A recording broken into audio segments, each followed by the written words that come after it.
Cá estou eu aqui de novo para mais um vídeo no canal da Bolívia que me emociona. Olha, eu não pensava que eu ia gravar um vídeo tão cedo assim, entendeu? Ia ficar um tempinho, até talvez uma semana, 2 semanas sabáticas, mas, né, a equipe do Sampaio Corrêa sempre te presenteia com novidades. E na maioria das vezes essas novidades elas não são muito agradáveis ao torcedor. E é sobre isso que eu vou estar comentando no vídeo de hoje, beleza? No vídeo de hoje a gente vai acabar comentando sobre algumas informações soltadas, entregues pelos representantes da alta cúpula do nosso clube e que eu vou, né, analisar e, gente, botar assim, trazer a realidade do que vai ser dito, do que foi dito e interpretar o que a diretoria está tentando dizer para nós, torcedores, mesmo sabendo que está muito óbvio o que está tentando se fazer, o que foi dito. O representante da alta cúpula do Sampaio, no dia de ontem, ali pelo horário da noite, ele postou em suas redes sociais um vídeo comentando sobre as possibilidades do Sampaio ter calendário. Relembrando um pouco, a equipe do Sampaio foi eliminada e, logicamente, por não ter conseguido chegar às finais do estadual, que garante 2 vagas para o próximo ano com Campeonato Brasileiro e Copa do Brasil, e a terceira vaga que se tem para a Copa do Nordeste, as 2 vagas para a Copa do Nordeste, e a terceira que fica com o terceiro colocado geral, que nem o Sampaio isso conseguiu, acabou com que a equipe do Sampaio Correia ficasse literalmente apenas com o campeonato estadual para o próximo ano. Resumo da história, ficaríamos 3 meses disputando o torneio, 3, 4 meses, porque normalmente o Campeonato Maranhense demora muito, é muito enrolado, com seu regulamento frágil, com um regulamento e com uma tabela muito questionável, mas isso é coisa dos clubes e da federação, que eles concordam, todo mundo acaba concordando, e o torcedor que se lasque. É assim que funciona. Mas é isso, o Sampaio ficaria 3 a 4 meses só jogando estadual e depois sem campeonato. E aí teria que fazer uma boa campanha para conseguir se classificar para o Campeonato Brasileiro e Copa do Brasil de 2027. Diante dessas possibilidades, esse representante da alta cúpula chegou e disse que haveria ainda a possibilidade, por incrível que pareça, do Sampaio Corrêa conseguir ter calendário em 2026. Ainda fez questão de falar que não era do jeito que gostaria, tal, mas que essa possibilidade existia por 2 vias. O acesso de MAC e Imperatriz, é importante citar aqui como há 2 vagas, se caso MAC e Imperatriz consigam o acesso e não se enfrentarem no meio do caminho, né? Porque na última fase há um sorteio, consigam acesso às 2 vagas que eles conquistaram no estadual desse ano seriam dadas ao terceiro e o quarto colocado, que foram justamente IAP e Sampaio Correia. Seria esse o parâmetro, mas aí era uma grande questão de dependermos dos outros, que eu vou abordar mais à frente. E a outra possibilidade, essa que eu achei totalmente cabível, essa que eu achei inacreditável de ser citada, foi de basicamente o aumento da divisão. Se está rolando um projeto e eu dei uma pesquisada, sim, básica, para ter algum fundamento para trazer para vocês, para não ficar na base do achismo. Existem 2 propostas que foram colocadas na mesa, inclusive ele dizendo que vai sair um novo calendário que pode abordar isso ou não pode abordar, porque não foi indicado nenhum tipo de abordagem em relação a essa questão, a esse ponto de aumento de divisão. E essa questão de aumento de divisão, gente, já é trabalhada há muito e muito tempo por vários clubes da Série D que tentam há tempos aumentar a divisão. E isso novamente está sendo colocado na mesa neste ano de 2025 pelo presidente o representante e representante da Série D, que é o mesmo presidente do Asa de Arapiraca, certo? Que inclusive era o que Sampaio poderia ter enfrentado se passasse de fase. Diante disso, como isso vai funcionar? Existem 2 formas. A criação de uma quinta divisão, ou a Série E, que daria vaga para quase 64 clubes, enquanto a Série D ficaria com um total de 20 clubes. Então, seria, né, as 4 primeiras divisões com 20 clubes e a última com os 64. Porém, essa ideia seria feita em transição entre 2027 e 2028, o que não abarca a equipe do Sampaio, já que o Sampaio já fica sem calendário para o ano que vem. E a outra possibilidade seria ainda nesse ano, mas aí nas pesquisas que eu fiz, e segundo esta pessoa da alta cúpula, mas pelas pesquisas que eu fiz, não indica nada que seja feito ainda esse ano, que é o aumento, passando de 64 para 96 ou 94 equipes. E o que ia acontecer? As 32 equipes dentro desse formato, segundo ele, desse formato, estariam automaticamente classificadas para a próxima Série D. Só que aí tem um ponto bastante interessante. Ele falou isso como se, tipo assim, isso já fosse acontecer agora. Isso já fosse acontecer agora automaticamente. Mas aí, essa ideia ainda não foi aprovada. Essa ideia talvez possa ser aprovada. E quando eles colocam isso, eles não estão indicando que vai ser feito logo com as equipes dessa temporada. Pode ser só a partir do ano que vem, em 2026. Que em 2026 as equipes que chegarem a partir das oitavas de final ou se classificarem para a fase de mata-mata já se garantam na próxima Série D. Isso não quer dizer que vai acontecer logo agora se esse planejamento for aceito. Pode acontecer? Pode, mas pode também não acontecer, certo? Então, esse que é o ponto, o aumento, as duas vias de possibilidade, e essa possibilidade diz que aconteceu, já foi levada ao presidente, o presidente deu uma olhada, mas assim, são no ponto das suposições, porque a gente não se dá certeza, ele não deu certeza, e também não temos certeza nem nas pesquisas que eu fiz, que isso realmente pode acontecer, que há grandes chances de acontecer. E acima de tudo, se serão feitas ainda esse ano. Então, entramos de novo em campos de suposição. Então, bora lá. Dito tudo isso, a gente vai para o primeiro ponto que eu queria muito criticar. É que o Sampaio virou um clube do assistencialismo. É um Sampaio que quer ajudar os outros e quer ser ajudado.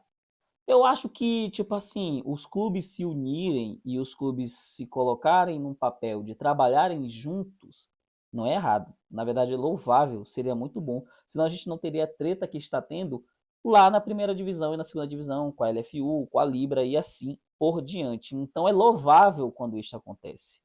Mas eu acho que isso não deveria acontecer dentro de campo.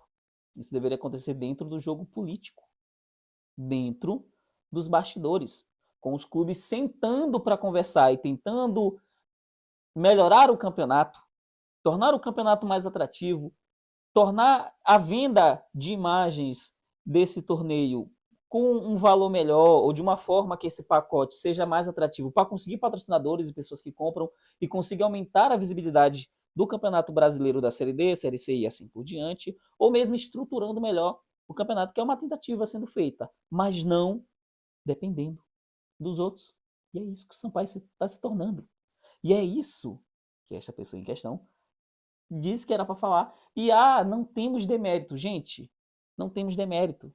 Realmente, não é demérito. Mas dizer que não é demérito porque o Sampaio ajudava as equipes maranhenses a ter divisão, dando vagas, é algo que não se aplica nesse contexto. Quando o Sampaio ajudou as outras equipes maranhenses, foi por causa do ranking.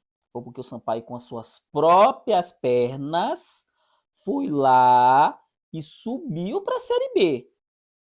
E estando na Série B, aumentou o ranking e isso permitiu que os outros clubes tivessem, por consequência das ações das próprias pernas do Sampaio, conseguisse chegar a ter mais oportunidade de divisão, chegando a ter 3 clubes disputando a Série D. 3 clubes, graças a esse bom momento do Sampaio e, por consequência, uma melhora no ranking. E não é o caso do Sampaio esse ano. Não é que a gente tem algum time maranhense na Série B e na Série C.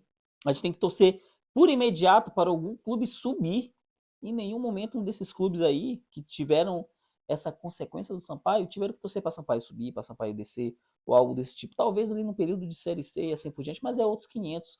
Não foi algo tão diretamente como agora. Não foi algo tão diretamente como é agora do Sampaio. Então, se dizer que não é demérito, pode até ser. Mas no caso do Sampaio ainda é pior, porque é uma necessidade direta do clube. Esse é o primeiro ponto que eu queria colocar, fora que o Sampaio está perdendo a própria autonomia. O Sampaio, gente, pelo amor de Deus, é inacreditável. O segundo ponto que eu quero destacar que me pega muito nessa declaração, que o Sampaio é o time das migalhas. Meu amigo, daqui a pouco, se o clube estiver quase falindo, eu vou ter que ver esse pessoal da alta cúpula chegando. Não, veja bem, se o Bolsa Família de clubes de futebol for aceito, o Sampaio não vai falir, certo? O Sampaio não vai falir. Então vamos confiar que vai ter esse Bolsa Família de clubes e o Sampaio não vai falir. Sabe por quê? Porque a gente precisa dos outros, porque a competência de quem está trabalhando não é o suficiente para manter a autonomia do clube. E o Sampaio virou esse clube de migalhas. Gente, se for para ser assim, vamos fazer o seguinte: muda o nosso mascote. Tira o tubarão e coloca o pombo, já que vamos viver assim.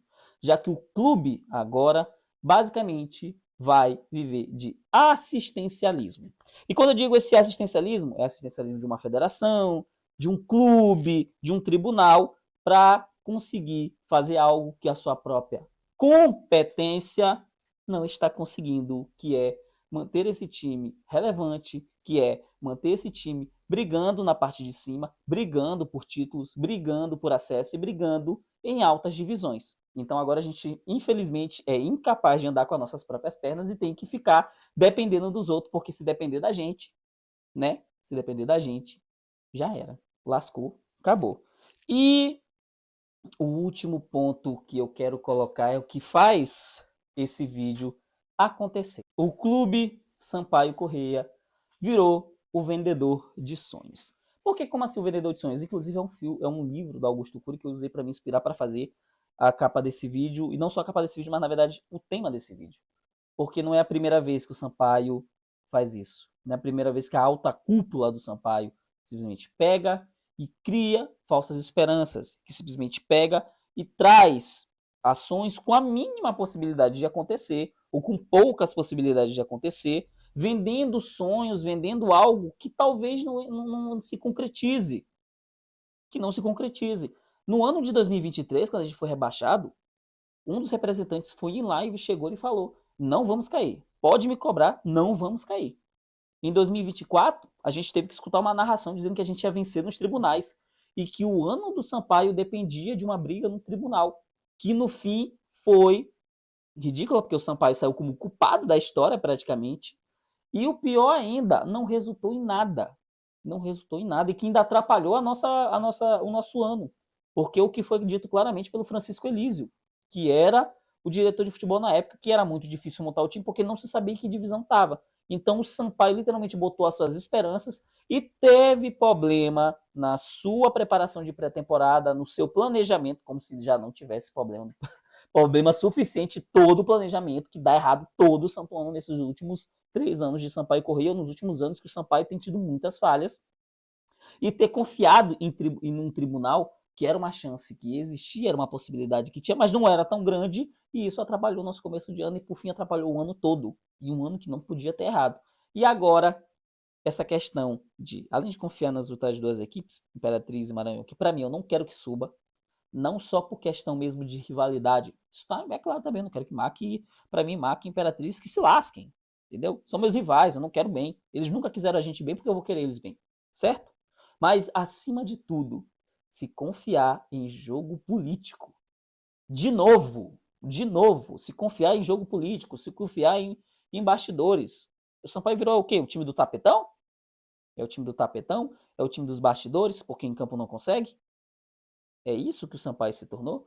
Se o Sampaio quer se confiar, tem que se confiar no seu planejamento, tem que se confiar na sua gestão, tem que se confiar em seus jogadores, em seu técnico. É nisso que o Sampaio precisa se confiar para fazer o seu ano, para conseguir as suas metas, para bater as suas metas. Não em bastidores, não em tribunal, não em outros clubes, não em questões de aumento de divisão e assim por diante. Ok? Então, assim, gente, pelo amor de Deus, é incabível. É incabível. Eu preferia que ele tivesse ficado calado. Eu cobrei que eles viessem, falassem alguma coisa, mas que falassem, pedisse desculpa, sabe? Chegassem e falassem assim: gente, erramos, falhamos, vamos embora, vamos deixar o clube tá lascado, o problema é de vocês agora, mas a gente não vai mais ficar, porque não tem como, entendeu? Falhamos na nossa missão. Essa é a realidade. Se tinha realmente a ideia e missão de subir. Porque não pareceu. Porque não pareceu. Certo? Mas não, sempre desculpas, sempre jogando falsas esperanças para os poucos torcedores ainda acreditarem e botarem na cabeça para se frustrarem mais ainda, porque a frustração feita pelo Sampaio nos últimos anos não é suficiente. E aí a galera lá de cima, né, do clube tem que pegar e jogar mais coisas ainda. Pobre torcedor, o pobre torcedor que já tá lascado, que já tá ferrado. Porque, né, os jogadores ali estão de boa, aquele velho mesmo, os jogadores ali estão de boa, e a gente acorda de manhã cedo e vai pegar ônibus com a camisa do Sampaio, sofrida, né? Camisa do Sampaio sofrida, mas carregando pouco orgulho que ainda existe, se é que existe. E é isso que o Sampaio se tornou, certo? No fim da história, gente, é uma cortina de fumaça. É simples e básico. É uma cortina de fumaça.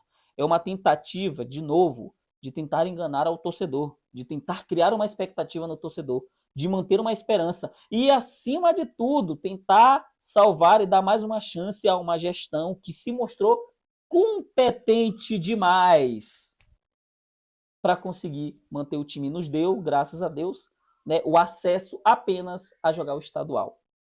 Então, acima de tudo, é uma cortina de fumaça, é uma tentativa de falsas esperanças e era, acima de tudo, só mais uma tentativa de ludibriar o torcedor. Mais uma, né? Mais uma, porque parece que o que é feito já não está suficiente.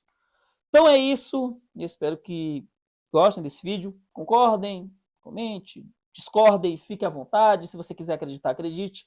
Mas eu falo para você que é meu inscrito, para você que segue este canal, para você que talvez esteja vendo esse corte nesse vídeo. Gente, não confie. Não confie. São possibilidades muito poucas. Bem difíceis de acontecer. Certo? Então é isso. Um obrigado e até o próximo vídeo.